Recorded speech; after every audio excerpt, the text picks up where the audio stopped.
on, it was now the year 1984, a different era. Walter Melon was a grown man by this time, still living in Salty Springs, still tinkering endlessly. He lived alone in his family's old dusty house. The house was now more of a workshop than a home. Neighbors whispered that he worked day and night on something secret, something truly massive, something that hummed with a strange new energy. This town had stories, deep ones, and one truly unbelievable and strange. It all started right here on these very streets. The year was 1952, a hopeful time. Salty Springs, however, felt small and distant. People knew their neighbors well, or so they thought. But beneath the calm surface, ideas stirred, unusual ideas forming in a child's mind. The town did not know what was coming. They say Salty Springs isn't haunted by ghosts. It's haunted by a question, a very big one.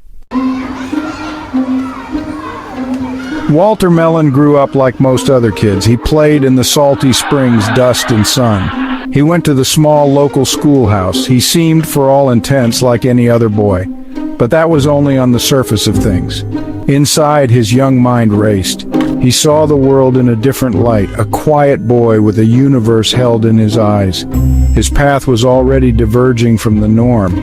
Soon enough, his profound difference became clear. He wasn't interested in baseball cards or marbles. Walter loved taking things apart methodically. Radios, toasters, even the old family clock. He had an intense need to see how they worked, then he would put them back together again. Often he made them better with improvements. By the young age of 10, he was building machines. These were not simple toys made of wood blocks. One day he showed off a small, complex robot. It sorted a pile of pebbles by their color. Perfectly. Some engineers from a nearby city heard this tale. They came to Salty Springs. They saw the boy. They saw the amazing machine. They left utterly speechless. Years passed by. The decades rolled on. It was now the year 1984, a different era. Walter Melon was a grown man by this time, still living in Salty Springs, still tinkering endlessly. He lived alone in his family's old dusty house. The house was now more of a workshop than a home. Neighbors whispered that he worked day and night on something secret, something truly massive, something that hummed with a strange new energy. Rumors began to spread about his current project. They called it the lunar extraction device, a machine designed to pull the moon closer to Earth.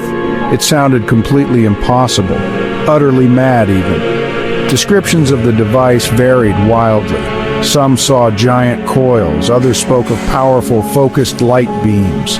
Walter never confirmed anything. He just kept working, driven by a singular, incredibly audacious goal: to touch the moon right from his own backyard. Then things in Salty Springs got stranger.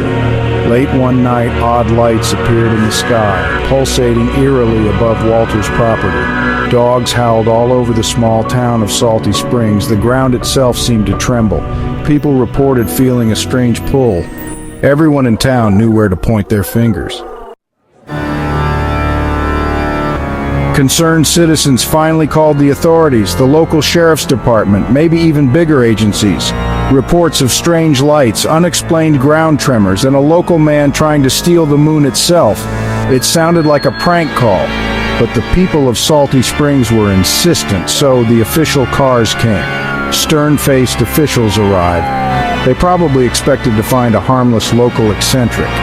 They drove out to Walter Melon's house, cautiously. The place was quiet, far too quiet it seemed. No humming sounds, no strange lights, just deep silence. They knocked on the door. There was no answer. They eventually forced the door open, entered the workshop. It was filled with tools, scattered blueprints, scraps of metal, clear signs of intense work, but the lunar extraction device, it was gone. Walter Melon, he was also gone from sight. It was as if they had simply evaporated. Walter, his incredible, mysterious machine, everything, there was no note left behind. To continue this documentary, subscribe and like this channel.